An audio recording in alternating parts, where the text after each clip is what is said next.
We can pack everything up. So you pack all their stuff? We pack all their stuff. So what we do is we take pictures of everything. So if they've got a flat to the wall. I'm liking it for me, never mind for other people. I know.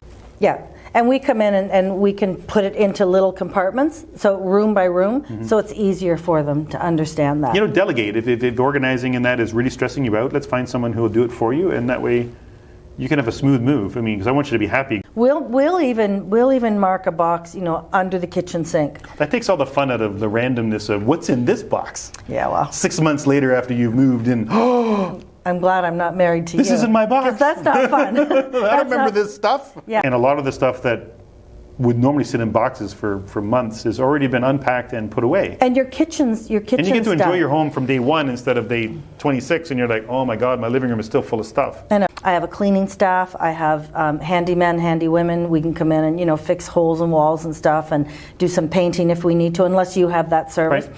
And we will prep the house for your stager to come in. I don't stage.